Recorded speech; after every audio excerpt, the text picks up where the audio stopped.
Who rocks mics and rocks them well, yo? It's the biz, baby, it's the biz. It's the biz, baby, it's the biz. It's the biz, baby, it's the biz. It's the biz, baby, it's the biz.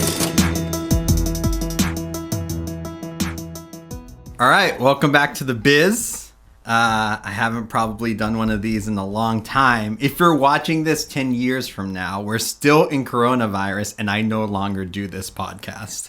But welcome to the show, Jason Stone, who, are you under dying scene or multiple things or what? You're the one who does the interviewing. Yeah, I guess we'll go with under dying scene for now. Who knows what the status is there, but just don't try the website. Yeah, no. I mean, anything old is there, but nothing from November of 2019 on has been updated. So it and even actually, you know what? All the old pictures are gone too. So it's yeah. You would have thought someone would just do a backup. Right. That's above my pay grade. See.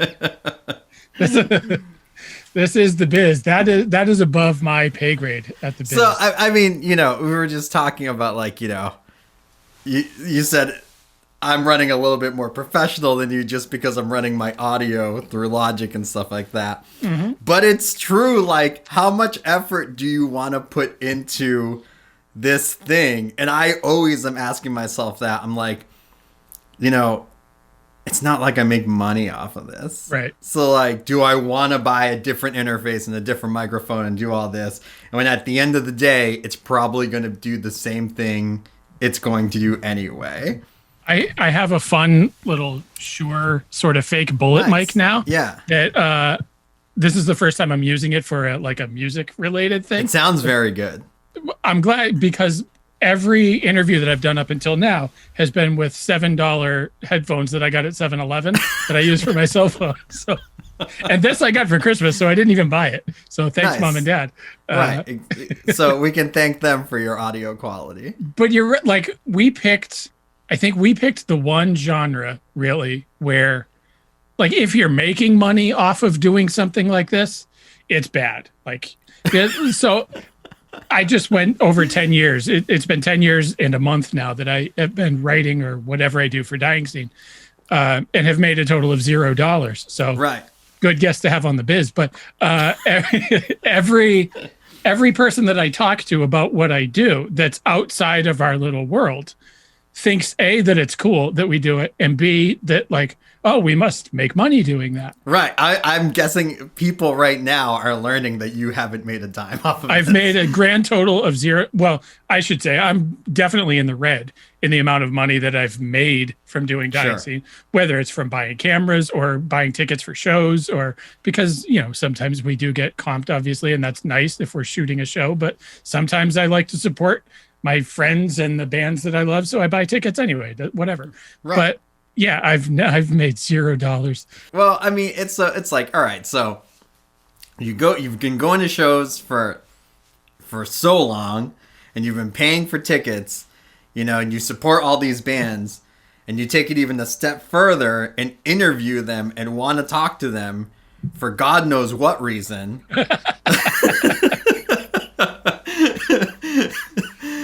You know, like, what was the first one and why did you want to do it?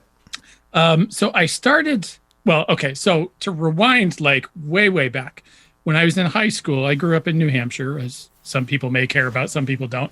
We didn't exactly have a big music scene in my part of New Hampshire. Not that New Hampshire has ever really had much of a big music scene, unless you count G.G. Allen, I guess. Or some people would count him, I guess. Or Aerosmith, like back in the mid 70s. But I wanted to get into journalism. Like, I had two majors basically that I was picking from when it was time to go to college. And one was journalism, and the other, whether I'm ashamed to admit it or not, is criminal justice.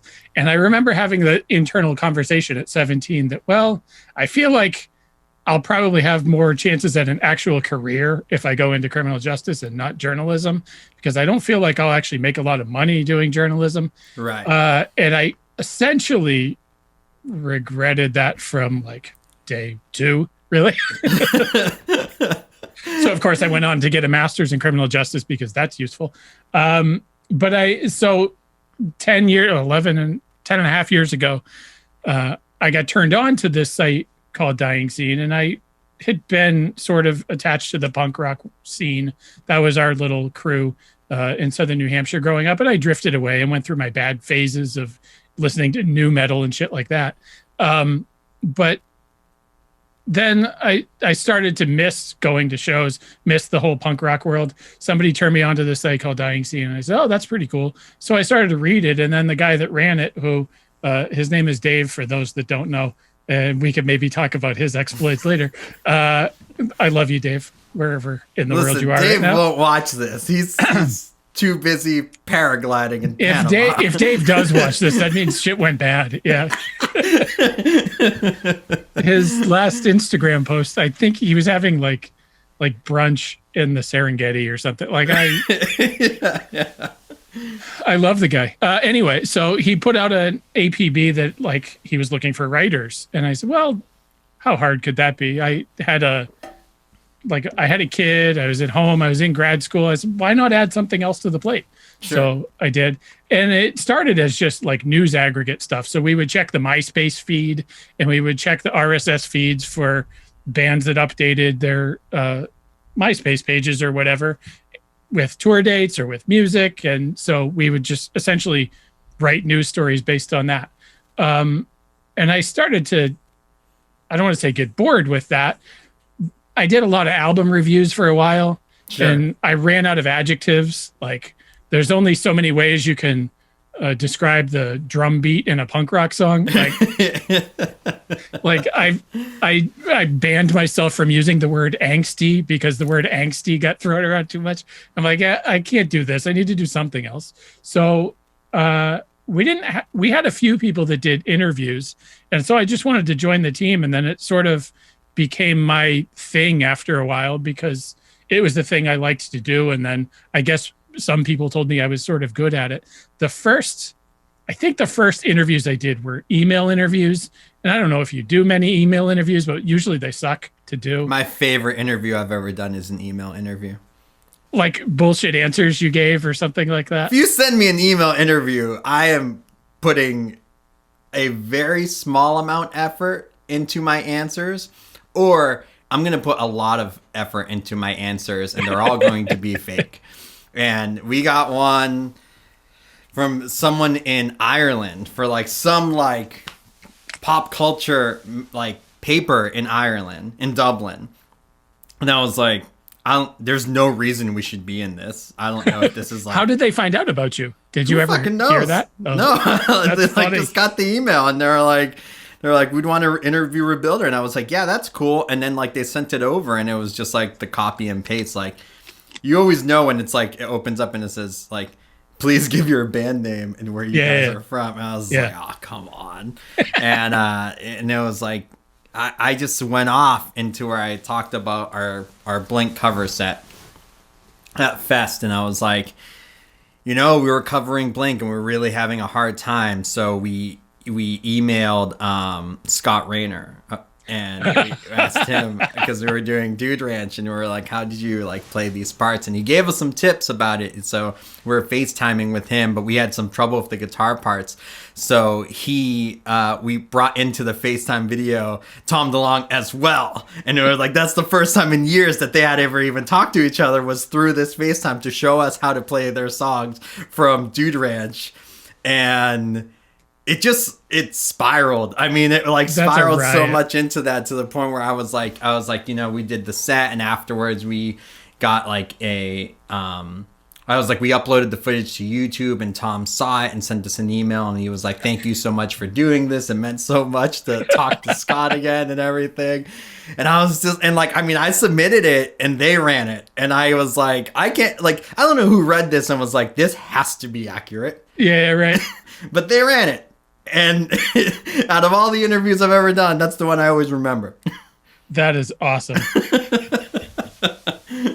I worked with a guy who had a side job. He was as a translator, at a hospital in Lawrence. He's Puerto Rican, and he had a side business, so he would translate a lot of things, and he would end up with tapes of like doctor's notes and things like that. And he would translate, and he wasn't using his tape recorder anymore. So he had an old Sony full size cassette tape recorder, like not a micro, like a full size cassette recorder, and he gave that to me. He's like, "It's yours if you want it. Here's a few tapes." And so that was how I did the first handful of interviews, just being like, put my phone on speaker and hit record, and if you got to a certain point, you had to stop and flip the tape over, and that's how I did the first handful of them. And then I actually got a digital recorder and entered the 1990s.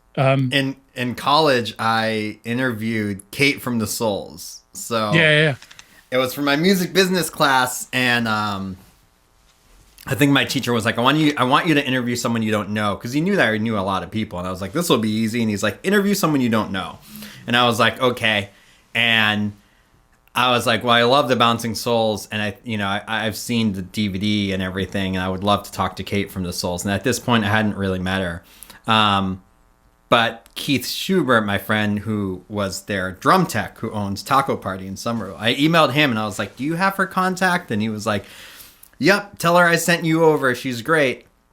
And like I sent her an email, and she was like, yep, any friend of like Keith is a friend of mine. We can totally do this interview and everything. And I was like, okay, I'm going to open up my laptop, open GarageBand, put the phone on speaker, and just like put it next to the speaker on the computer and like record it that way. And I remember like I called her, and I think it was Brian who picked up the phone, and he was like, this is Brian, this is Kate's phone. She's driving right now. And I was like, yeah, this is Sal. I'm supposed to interview her for like this paper for school. And he was like, yeah, she's running late. We'll be home like soon. I was like, okay, cool. And I was like, this is crazy. That was Brian from the Souls. That's fun. That's awesome. And then I remember she got home. So she was like caught back in like 10 minutes or something. And I like literally just like sat there like watching the minutes go by, and I was so nervous. I didn't fucking ever talked to like anyone before. And she got on the phone and she was like, look, we can do this interview right now, but I'm having like a terrible day. Me and my boyfriend broke up. I'm super drunk right now. And I was like, let's just do it. And she was like, okay. And then like we did the interview. Like she answered all my questions. It was awesome. And then she was like, oh, I gotta go. This TV show, I forgot what TV show it was. She was like, I have to go watch this. Like, been looking forward to this all day because everything's like bad. And I was like, okay. She's like, we can finish up tomorrow. And so I remember we like finished up the rest of the conversation the next day. And I just had it like, I don't know if I have that file anywhere, but it was saved there. I remember when I met Kate, I was like, hey, I'm Sal. I interviewed you for the thing. And she was like, I've done so many interviews, and the only one I ever remember is the one that I was drunk when you interviewed me. And now we're friends. So it's like, it's funny because, that was like, that was the first experience I ever had interviewing anybody. Those are the best interviews. And that's why, and that's actually, I mean, shit like that is the reason that I still do them. Even with the website being down, like I went for a while, like, well, the website's down and it's probably not coming back for a while. So what do I do? Like, I don't have anywhere else to write for. And I know a few other people that have said, oh, come write with us whenever you want. And I appreciate that. But then, so I started doing them over, IGTV or Instagram Live or whatever, and now over Zoom because it's so much easier. But that's part of why I still do them, because like moments like that is so much cooler than just, I know people like the quick little interviews that you'd see like in a column on Spin Magazine or whatever of like who's got those smelliest feet on the tour bus and shit like that. But I don't know. I hate those. I never cared about things like that. That's the stuff that gets traction and gets clicks and whatever. But I never cared about things like that. I like to know why people write the songs they write and how they wrote this music and why they got into a band in the first place and stuff like that. And so those stories are awesome. And then when you get a relationship with people, either are notorious for not doing press, or people that usually give just kind of boilerplate answers, but then they reach out to you afterwards and they're like, that was a really cool interview, man. Like, I'm glad we did that. Like, that's the reason that I do it, even if 27 people read it. Right. I mean, when I'm doing my interviews and I like to touch upon business and stuff like that, there's obviously things that people don't want to like talk about when it comes to money and things like that, Right. which I never want any like real amount anyway, because like, you know, it's tacky to talk about like how much you're Right. making and stuff like that, except when it's zero, because then when it's zero, nobody Yeah, cares, right. you know, but when you're like, you know, lofting questions to people and you're, you know, when you come upon shit that they probably don't want you to ask you about, have they like stopped the interview and been like, I don't want to talk about that? Or like, you know, like, or do you kind of know ahead of time? This just kind of popped into my head because the anniversary of it was yesterday or the day before, but I did a story a few years ago with the loved ones. So Yeah. I've known Dave Hawes, I don't know, for 7 or 8 years now, sort of personally, and have written a lot of stories with him, interviewed him a lot and stuff like that. And so he texted me 3.5 years ago. He was like, hey, the 10th anniversary of Build and Burn, the second Loved Ones record is coming up. We did a 10th anniversary tour for the first album. We're not obviously going to do that for the second album, but we want to denote it in some way. Do you feel like writing a story on it? I said, well, can I talk to everybody? He said, you can do whatever you want. So Yeah. he gave me Chris Gonzalez's number and Mike Sneeringer's number and David Walsh's number. And then I hit up Pete and Brian from the Souls because they produced that album. It was the first album they produced. And so that was sort of an interesting experiment because I had them all talk about the process of making the album. And they obviously, I mean, the band obviously fizzled out after that album and went on indefinite hiatus, and that's a whole thing. But to get the 4 core members, like their points of view on the making of that album, and none of it was really off the record, but it was definitely like they definitely had different opinions on songs and what they were going for and the experience, and then add Pete and Brian to the mix. Pete and Brian just thought the whole thing was awesome because they were getting, for sure. they were just getting drunk every night. And Yeah. I think like Springsteen was rehearsing for a tour or a big show or something at the convention center in Asbury Park, which is down the street from Kate's house where they were recording. So they would just like hang out outside the convention center waiting to see if they could find Springsteen and then get drunk and then go back and record. And that was kind of the whole cycle. So Pete and Brian thought it was awesome. But the other guys, like to hear sort of the different takes on different songs and what they liked and what they didn't, that was sort of a cool thing. None of it ended up being really off the record, but there was definitely stuff that a lot of them like thought they could do differently or didn't like or did like, and vice versa. So that was a sort of cool little experiment. I mean, I think it's cool that they let you just kind of do whatever you want, you know? And I think if you're trying to tell the story, it's important for them to just kind of back off and just let the story happen, you know? It also ended up being like, I forget off the top of my head, it was something ridiculous, like 21,000 words. I think I ended up writing. I wrote like the backstory of the band, and then I wrote like a track by track where I talked to each of them individually about the songs, and then and then there was this whole addendum that was like the touring cycle afterwards and how they broke up, and it ended up being way more than I wanted it to be. Again, for a total of $0, and Sure, I exactly.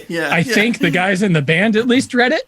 right, yeah, But for the sure. amount of like, but that's a thing that I like doing, so I don't care that I spend a lot of time and energy. That's, to me, that was sort of, that's the stuff that I like to do. And if there was a way to parlay that into making money, obviously I probably would have done that a long time ago. Can you imagine if your job was just to interview bands and like you made all your money from that?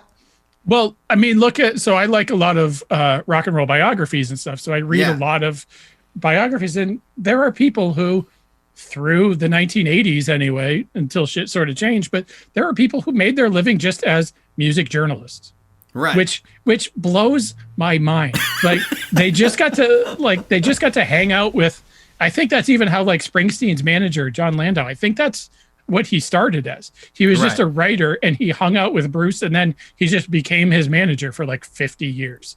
But that used to be the way that things went. Like there were professional journalists. It's like, you know, like the reason why these people became music business managers wasn't because they were like, well, I want to learn about the music business. It's just that they were there. Right. They were there, and someone was like, hey, man, I trust you more than, like, fucking this other guy. Right. You know, and they're like, well, I don't know what I'm doing. They're like, well, we'll figure it out, man. Like, you know, like, and that's how a lot of these people got these jobs. The Beatles' first manager, like his parents opened a store in Liverpool, and he wanted to have a record section in the store. So he just had like a small record section in the store. And because it was in Liverpool and it was a record section in the store, the guys used to, like John and Paul used to go in there and hang out, and he just became their manager. He's like Brian Epstein. And that's like, he just became the Beatles manager. Like, holy shit. That's so crazy. That's so crazy. Yeah. I just happened to read like a big Beatles biography, so I had that one on the tip of my brain. But that's how it happened. You're right. It's not like somebody went to school for a music business. It's like somebody was the least degenerate in the circle, so he's going to be your manager for now. They're like, dude, you're good with money. So, like, can you be my manager? You know, Not even you're good with money. You're just better with money than I am. Yeah, exactly. I think I saw somebody on TikTok post the other day. There's a lot of, like, TikTok is like, if you like stuff, you now get in that algorithm of, it's like, oh, you must love the music business. So I'm going to show you everything about the music business. Oh my God, please don't. And, like, but I'm in that. And there's so many people on TikTok who talk about the music business. There one guy was like, well, let me show you how much the artist really gets for a $20 t-shirt. And, like, broke down and was like, the venue takes 15%. And, like, right off the bat, I was like, okay, well, I guess it depends, you know, like, that's kind of true, you know, like, you can lie to the venue, and two, if you're usually an opening band, they don't take that much from you. You usually haul ass out of there before they even ask you. Yeah. But yes, if you're the headlining band and they take 15%, yeah, they take 15%. Now you're talking about like a Live Nation style venue, like a venue, not like a... Right. They're not playing like Charlie's Kitchen. Daniel's not taking any money from anyone for that, you know? So I was like, okay, we'll give them that one. And then it's like, you know, and then your manager takes like 20%. And I was like, what the fuck manager is taking 20% off of this like fucking little ass band? And I was like, okay. I was like, I don't know. Like, usually with those bigger bands, it's about like, it can be 10 to 15%. Like 20 is really high, but I was like, okay, sure. And then they were like, and then you have to like pay like, there's 5 to 10% for your legal representation, and then there's 5 to 10% for your agent too. And I was like, these dudes are fucking selling a $20 t-shirt in this like little ass venue.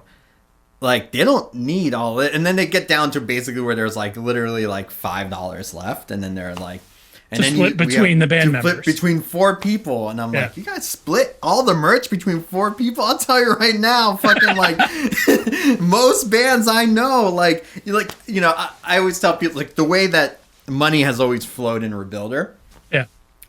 So in Dead Ellington, my old band, which nobody has to look up and check out, but I'm just using it for an example so you can know. But like in Dead Ellington, there was never any money to go around. There was never any money to go around to even keep it operational. We just never made money. There's the cat's here now. So nice. we never made money. So it was like one of those things where we would stop for gas because we need gas to get home from the show. And we're all just looking at each other like, who's got some cash for gas? You know, like I remember like our guitar player too, like any money we made, I was like, do you want to hold on to it and put it in your bank account? Because like, I don't think I even had a bank account. And he was like, oh yeah, totally. And then like, fucking who knows where that money went, you know, like in Rebuilder, it was just different right off the bat. You know, it was like, okay, we should save all the money we ever get. And from like the first show to the last show that we've played to even the live show, you know, it was just like, there's a bank account that is a business bank account for Rebuilder. The money goes in there. I have the card for it. And, like, I know what's in there. And when we tour, nobody has to shell out money for gas. If we don't have a place to stay, we need a hotel. No one's paying for that. if we like a lot of times if we did well in merch that night or even just got paid well from a show, we'll cover the Taco Bell food afterwards. Right. No one ever paid money to record at all. No one ever put money for that. Anything that we've ever wanted to do, even when we were like, let's just do a short West Coast tour. We'll pay for everyone's plane tickets. Maybe we don't make money out of this because it's a short little 5-6 day thing.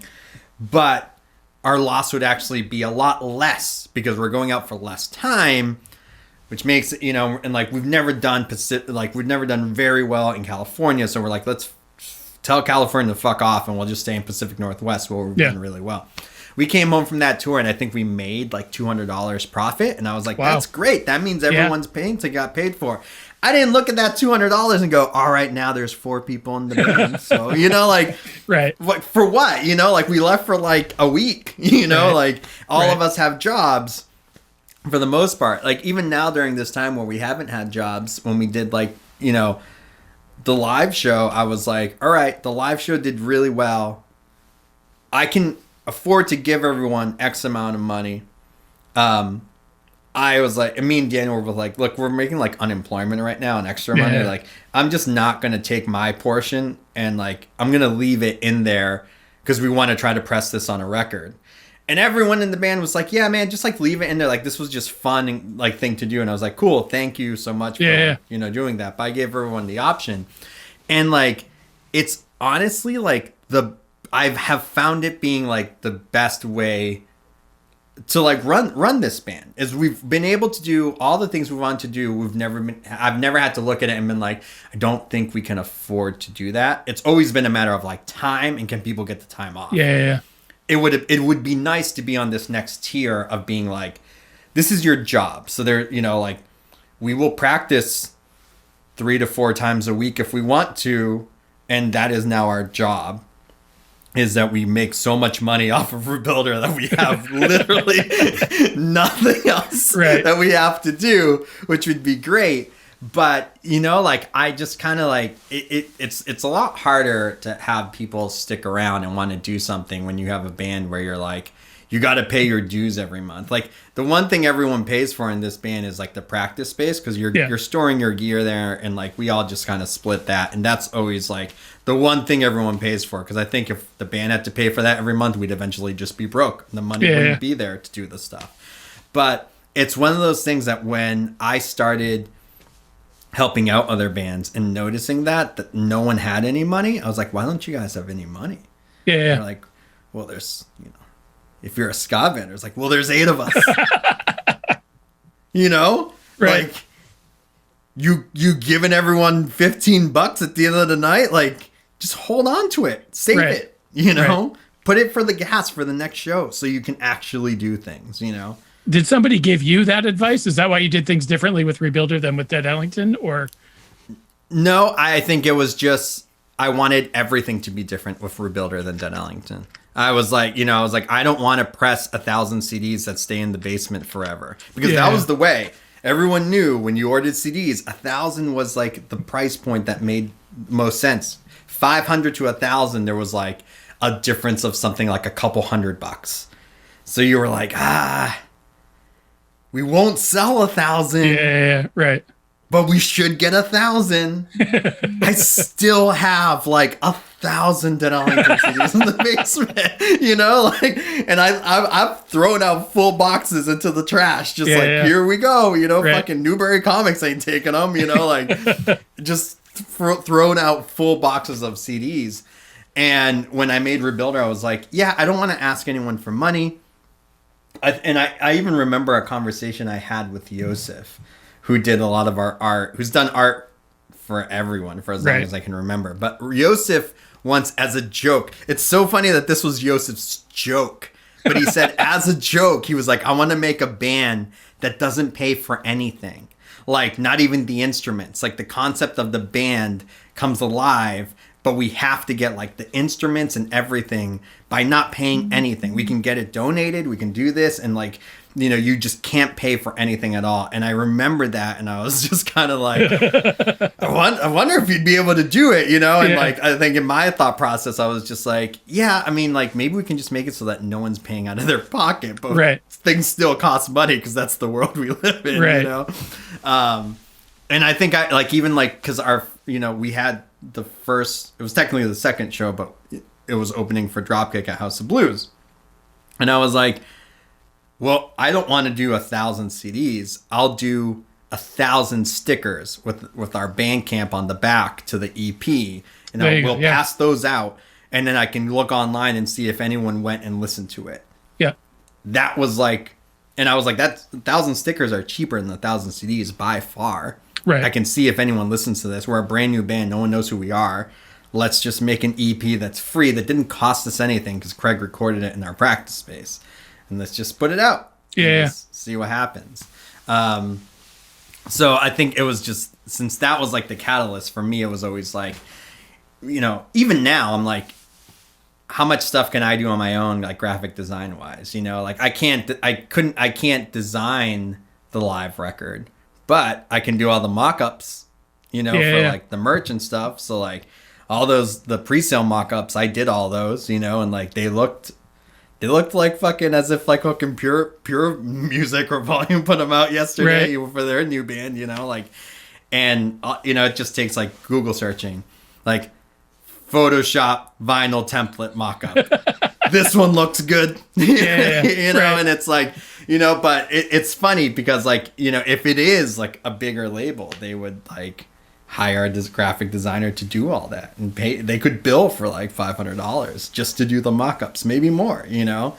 Right. And I'm just like, I ain't spending that money. Like, how much shit can we do in house? And that's always been like our thing. And it's just like, I don't know. I years later, talking to my buddy Sean Flores, he was like, he used to manage a band that will remain nameless, but he said, he's like, I tried to get them to do that forever. He's like, I'm telling you right now, there's not a lot of bands out there that have like a bank account with like a good float in there to make their band work. And I was like, no? And he's like, no. He's like, I saw that with all the bands that I helped. And he's like, in the band I managed, I forever was just like, you guys need to do some tours where you're not paying each other. We have so much debt. And you guys need to get to a point where you have float in that account to make the band work, you know? So, I mean, I'm happy I did it that way. And not to circle the conversation back to Dying Seed, but truthfully, when we were really building a decade ago, especially, essentially everything got done in house. So we had an IT person and a graphic designer essentially in house. So Dave, who is sort of the brains of the operation, he and this guy Lucas would get together after work. They were both in on the ground floor of MySpace, so they knew each other from there. And Lucas was a programmer and could design. So we had like an internal web designer. And anytime something needed to change at the site or be edited or added to, Dave and Lucas would just get together, have a couple beers after work and hammer it out. And then it would be done. Well, Lucas passed away, actually, sadly, like out of nowhere too once. And then Dave, they all moved on from their companies. He moved to the East Coast and now moved to South Africa.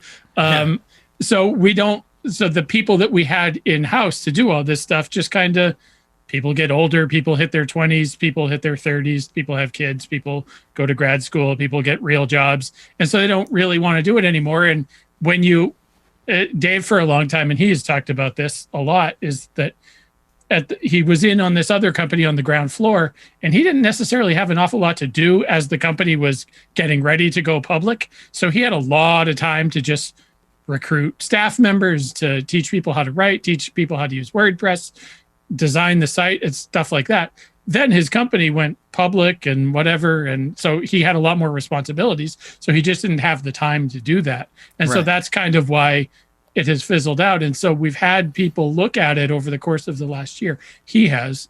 And it's really just amount of like, to get a good web designer to actually do work on a site is like, we don't have the benefit of just having Lucas nearby who can do it. It's like, do you want to spend a few grand to have somebody redo a site for you and write code for you? And which is tough or more than that. it comes down to like what we said, where it's like, how, like, is it even worth it? You know, like, Right. let's say you had to hire someone, like someone was like, I'll do it for like $3,000, you know, to Right. come in and redesign and do the site. It's Dying Scene still exists as like on Twitter, probably, Yeah. right? And Yeah. like still exists on Instagram. Yeah. We're in a day where people barely visit websites. Right.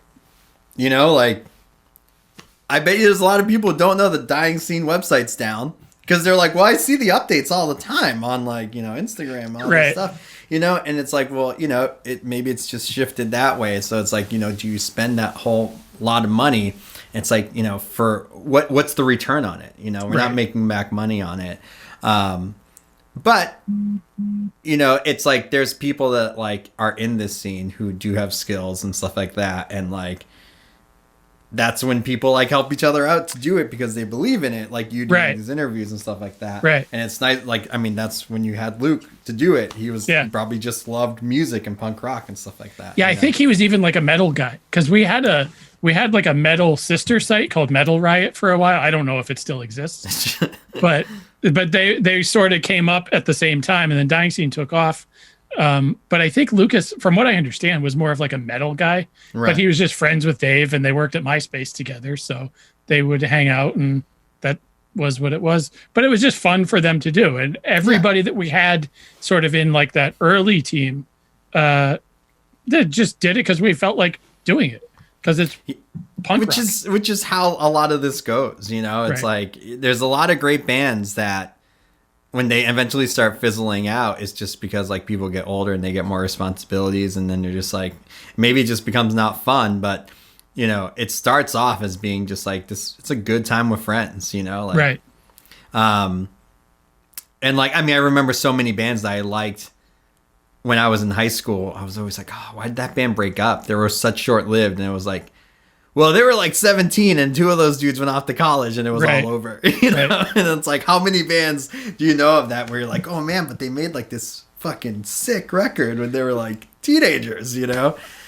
That's a thing that was sort of lost on me for a long time. It's like when you're 15 or 16 listening to a band, you think, oh my God, these guys are awesome. Well, those guys are 22. You know what I mean? Yeah. Like they're not 40-year-old guys. You're not listening to Zeppelin records. It's like when you're 17 listening to Blink, well, Scott Rayner, when Dude Ranch came out, was probably what, like 22, maybe Yeah. 23? Yeah. Like Yeah. not much older than we were. And so that's a thing that was sort of lost on me for a while. You always picture the bands, and now it's funny to look back at pictures. I just stumbled upon some pictures from Warped Tour 97, which Blink played at, which that was my first Warped Tour out in Yeah. Northampton, Mass. And looking at the pictures of Blink and the Boss Tones and Limp Bizkit and Real Big Fish from back then, like those guys were babies. Dude. They didn't seem like babies at the time, but those guys were like infants. Absolutely. I mean, I remember like The Explosion is one of my favorite bands. I remember seeing them so many times when I was like in high school at various shows, which they never packed in any shows. Like they were one of those bands I was just like, I don't know why like bands love them, but they never had this like huge crowd. They didn't sell out shows all the time. Yeah. But I loved seeing them. And then they were on Warped Tour, and I remember thinking to myself, I was like, "Man, these dudes probably like fucking living it up at home. Like they probably like got these big ass homes that were paid for the Explosion, you know, and like they probably have like they all each have a recording studio in their basement, you know. Like meanwhile, the dude who's probably making the most out of that band is just the merch guy, fucking selling T-shirts, which I learned when I went on Warped Tour. I didn't make a lot of money on Warped Tour, but I was making more than the band members. And I thought that was so interesting. I was like, I'm making more than the band members. But I was like, but they just have to like work for like half hour, you know, and then they get to hang out all day. I was like, my ass is in this tent all day. It is 100,000 degrees out. Right. And it's not my band. You know? I'm just like selling the T-shirts, you know. And I remember like I got into a couple arguments with band members because they were like, well, you're getting paid more. I was like, you want to switch? Right. Let's not to big market tease or anything, but so I'm starting the interview show back up again, and I have one booked this week, and then next week, 2 former members of the Explosion will be on the show. So, or at least one, but I think 2, because I think both of the guys from Space Cadet are coming on. So that'll be fun. Oh, nice. Sweet. So, not, the Biz is my show, and, not to tell you how to interview bands. Sure. But if you're interviewing 2 dudes from the Explosion, it would be interesting if you talked about that last record that they put out, because I don't even remember everything about that record except that it seemed like a Biz nightmare. You know what? I think you're right. From what I remember is that, so the band broke up, and technically we're still under Virgin, which Virgin had closed, Virgin label department was over.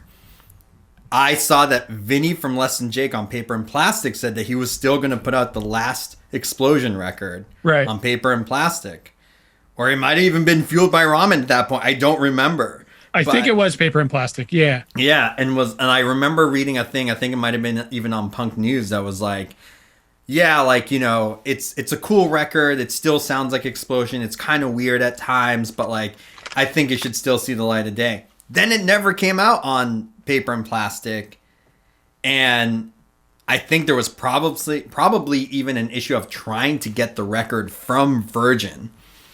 And then I remember being given it an illegal rip from Yosef. He was like, I don't know if you ever heard this, but I have this this zip file. And he sent it to me, and I was like, this is so good. He's like, it's the last Explosion record. And I was like, how'd you find it? And he was like, I think he like Napster, LimeWire times. Found it through that. Yeah. And it was so good. And and then I never heard anything about it. I think I even tried asking in a Q&A thing once about it and didn't hear anything. And then I saw that Kate from The Souls was releasing it on Chunkshaw because they had all gone to a wedding together, and in that talked about you guys should release it and then be the special guest on the Home for a Holiday show. Yeah. And then it came out on that. But even on that record, when it came out, I bought it instantly. It's missing one of the tracks that is on the ripped file that I have. I thought that there was, and it's been a decade or whatever since I even thought about this story. But I feel like there was still a label thing. There was somebody, because they switched band members, or there were a couple that went in and out, but somebody went on to another band, but they were under contract with a new label. So then they couldn't appear in print on the stuff that was going to be on Paper and Plastic. I think there was something weird, band memory related like that. So there might be a song that somebody had played on, but then they weren't in the band anymore. And then they couldn't, their new label wouldn't let them appear in is something weird like that. I don't remember the story because it's been 10 years. I don't either. I think we all just have bits and pieces of things that may or may even not be true. Right. Which would be great to know. Right. So it's sort of interesting that, and then David Walsh went on to be in the Loved Ones. And so they had their whole thing too with moving band members and labels and stuff. So to have him be the linchpin between these two sort of iconic bands is pretty cool for a kid who lives in Clinton, Massachusetts. Too. Right. Exactly. Yeah. I always thought that was so interesting. I was this means it's passed hands through 3 different labels at this point for something that isn't making any money for a band that's completely gone, Right. I've even heard this issue with Concord Music Group, which I don't know if you're aware of Concord Music Group. I know the name. Yeah. Concord Music Group is kind of just a big parent company that buys smaller music groups, and they just repress records. That's essentially what they do. They own Nitro Records. So they bought Nitro. Oh, right. And they kind of just own Nitro to just keep repressing the stuff that on Nitro that made money, which is probably just AFI and Offspring stuff. Right. So that means that a lot of probably the Vandal stuff that was on there and No Trigger, all that stuff doesn't really get repressed. Right. And I think I even like talking to the No Trigger guys was like, yeah, we like once tried to contact Concord about repressing and either didn't get an answer back or got an answer back that was like, sure, you guys can repress it. We just got to pay this, thousands and thousands of dollar licensing fee and it's all yours, you know? Right. And they were just like, fuck that, you know? Right. So, but yeah, it's back to like, they don't own their music, you know? It's like, and now this parent company that doesn't even know who they are. Right. Owns their music, right? You know, I think they're just a folder in somebody's filing cabinet. Maybe. Exactly. Yeah. You know, I even remember talking to, I think I said to Matt Flood at Asbestos Records, I said, you should put the Suicide Machine stuff on vinyl, and he's like, I've tried. Nobody at Hollywood Records remembers that they were on there, you know, and Jay from Suicide Machines was like, you got my blessing to go for it. I don't know if you're going to get anybody. He's like, we don't know anyone who works there anymore. Yeah. That was so long ago. And I just, you know, I can only imagine like someone sitting at a desk there being like, someone wants a ska band that we had on our label. What do I do with this? Right. Do we have this? They're asking for the masters. Where do I find that? You know, like there's just like a room somewhere where they just like have filed away shit to never see ever again, you know? And maybe it happened because one ambitious intern who knew the Van song was like, oh, we had that? Yeah, I think it's in there. Somebody has an email sitting in their folder that they just pinned to the top. They're like, I guess I should look into this someday. Right. And that was like 7 years ago, probably. Right. Is there someone that you've tried to get for years that just never has happened? Oh, boy. I mean, nobody will ever, I think, get Tim Armstrong. What kind of interview are you going to get out of that? I'm fascinated by the guy, though. Because like, especially like if I tried to hook up with Tim Armstrong over Zoom and he had the link and he signed on and I saw that like Tim Armstrong has joined the waiting room, I like that time between when I hit admit to let him in and when his camera popped up, I would be fascinated because I want to know like where Tim Armstrong is doing an interview from. Like, I guarantee you his camera would pop up and then no audio would happen. And he's trying to figure out the audio, and then it goes black. But even where I'm fascinated by stuff like that, and trying to be the guy who gets the Tim Armstrong interview. You know what I mean? Like, because he doesn't talk to anybody. I've been shot down a bunch of times, and I will always ask. Like, there's weird ones too. Like Craig Finn, from the Hold Steady, I've inquired about for a while, and I've met him in person a few times, and he's been great. But he just like, I don't know, he does like the CBS Sunday morning show. Sure, right. There's a few like that, but I feel like a lot of the rest of them that I've tried have said yes at some point. I mean, I didn't think I would interview Tim Barry. Tim Barry doesn't like to do press. He doesn't like to talk to people and whatever. And then I became like one of the only people that Tim Barry would talk to because we've had cool conversations. I don't know why people don't like to do press. It doesn't make any sense to me. Some people don't like talking about the answer that I get the most when people say that they don't like to do press is they don't like talking about themselves. They don't like talking about their music and stuff like that, which I don't know. And that's what Tim has said a few times. The first time I interviewed Tim, I was in my car. I went on like lunch break at work, went into my car at the Lynn Armory where I was working at the time, got on the phone with him, and he was his oldest daughter, Leela, was little. She was in a high chair, and he was trying to feed her outside while doing the interview. And it's Tim Barry. So he, of course, has chickens running around his yard. And so the chickens were trying to jump up on the high chair. So you've got the chickens in the background scratching. The kid's like, what the He's like, oh, I'm sorry, man. I got to put you on hold for a minute. I thought this was going to work with like. That's great. That was awesome. That's so awesome. When the first time I talked to Ben Nichols, and again, I had known him for a few years. Yeah. But the first time I actually talked to him was the album tour for the album cycle for the last album. And again, he's got his daughter Izzy now, and she was being potty trained, I think, at the time. And he's like, oh, hold on a minute, Izzy, what are you doing? And so she had her little potty, and she picked up her little potty training potty and like brought it over to the actual toilet in the bathroom and just like threw the whole thing. He's like, hold on a minute, I gotta go take care of. But those moments are awesome. Awesome. I was talking, like, I feel like I'm name dropping, and I such a dick to do that. So you have to, because your thing is that you interview people. So right, this I know is what this is. I was sitting right here, actually, on my porch, talking to Kevin and Amy from the Interrupters. I think either last album cycle or the album cycle before, and I was talking to them on album release day. And then Kevin was like, "Can I put you on hold for a minute?" I said, "Yeah, that's fine."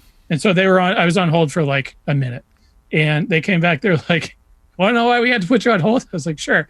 Well, it's album release day, and that was Tim Armstrong on the phone saying, "Hey, congratulations," because he puts out their album. I was like, that's not a bad reason to be put on hold, I suppose. I'll tell you my Tim Armstrong interaction. So I was on Warped Tour working for Big D, and it was the first time I was doing all of Warped Tour as like a crew member.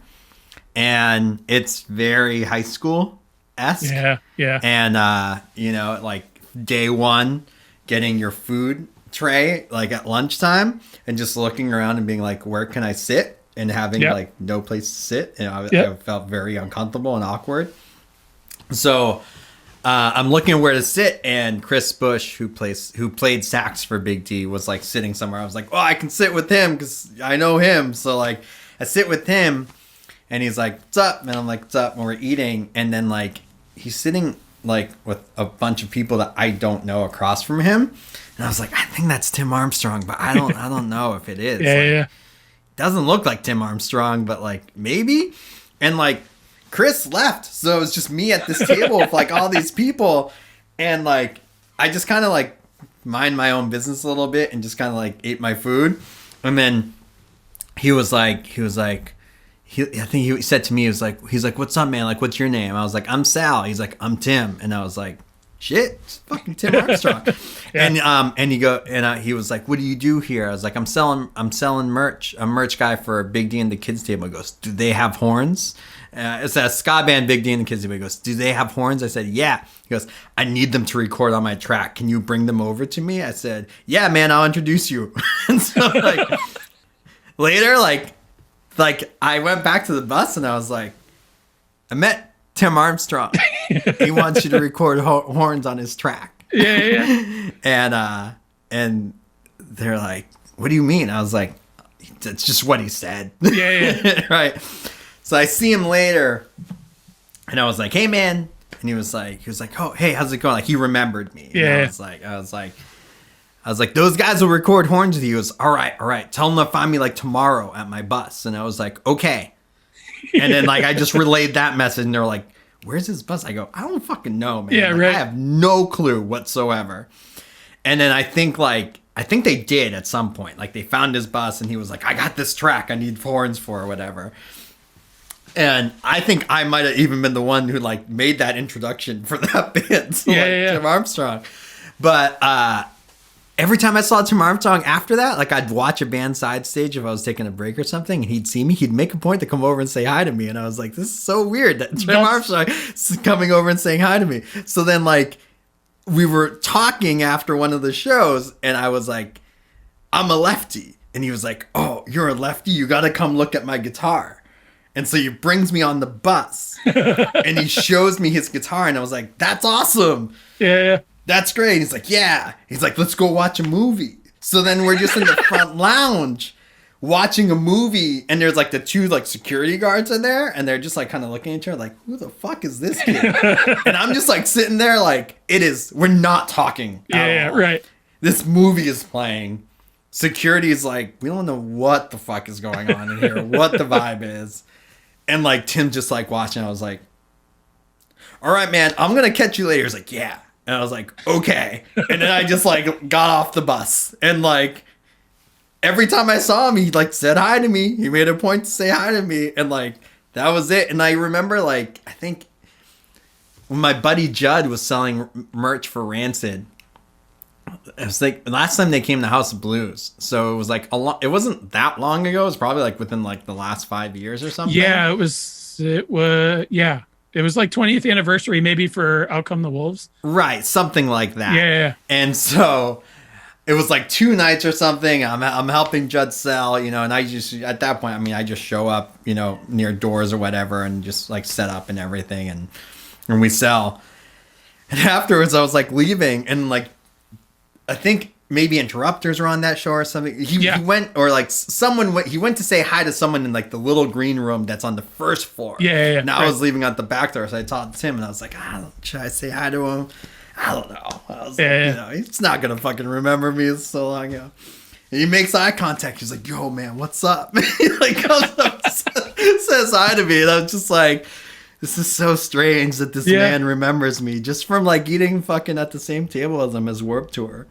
This sounds like you FaceTimed Scott Raynor from Blink-182 to get right. It completely does, but this is completely true.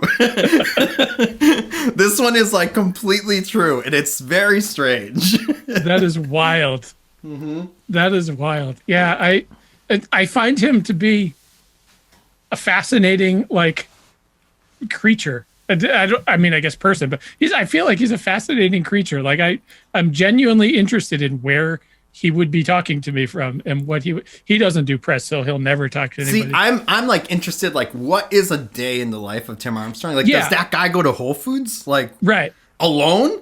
Right. You know, like, does he have Prime when he checks out on the app? Like, what is happening? Yeah, like, what does he do? You know, like, or is somebody like hired to take care of him? You know, like, I don't know. You know, I'm so curious about this too. I have no idea. Like, there's been people that I've wanted to interview that are outside the punk rock world. Right. But that maybe Jason Isbell, for example. But because I write for a punk rock site, it's like, well, he's like, there'd have to be a really good reason for him. I feel like people would be more interested in talking about that. You know, like if it's like, I'm Jason Isbell, I do like fucking tons of country like interviews. This punk rock dude wants to talk to him. Let's go, you know. There are layers upon layers to get to Mr. Isbell, and that's all. I mean, that's where I will leave that. Right. That's been tried. Like if Food Network wanted to interview me, I'd be like, let's talk. I love food. Jason Isbell was on Food Network. See? Because I think it was Food Network, because I think Trisha Yearwood has like a cooking show, she lives near Jason Isbell, so they went over to her house, played a song, and cooked like a frittata or something. Sounds like a very white thing to do. That may have been the whitest thing I ever said, actually. I mean, the frittata was in there, so that helped. Yeah, but it's a Nashville, Tennessee frittata. So, exactly. Egg whites. All right, well, I've kept you long enough. Yeah, this is cool, man. I appreciate it. Thanks for having me on. Every barrel has a bottom, so you had to scrape the bottom if you're talking to the guy from Dying Seed. But no, I was always, I figured that you don't get interviewed that often. I don't. I was just thinking about this today. I've been on Mabel Syndrome's podcast twice, and the Dying Scene Radio, the new edition of Dying Scene Radio, not the one hosted by the Proud Boy a few years ago, but the new edition of it once, and I think that might be it. That might be my interview subject history right there. Yeah. Well, that's great. I appreciate you being on the biz, and I hope that we can bring you back and talk some more. Yeah, when I'll think of something that is related to maybe I'll rebirth Dying Seed, and that'll be like you'll get to hear all the ins and outs of the headaches that is rebirthing a website from the when the website comes back, we'll have another conversation. That'll be awesome. I'll be 50 years old by that point. It'll be an alt country website. Right, exactly. Yeah, thanks, man. This is cool. I'm going to stop recording, and then I'll finish up with you. Sounds good. Thanks, man. Yeah, absolutely. Thank you for checking out this episode of The Biz. If you enjoyed it, please subscribe on wherever you listen and leave us a review on the Apple Podcast app. You can follow The Biz on Instagram at Sal Ellington. You You can buy merch at thebizbaby.square.site. If you'd like to donate to The Biz on Venmo, it's at Sal Ellington. Thank you for your support. We'll see you next episode.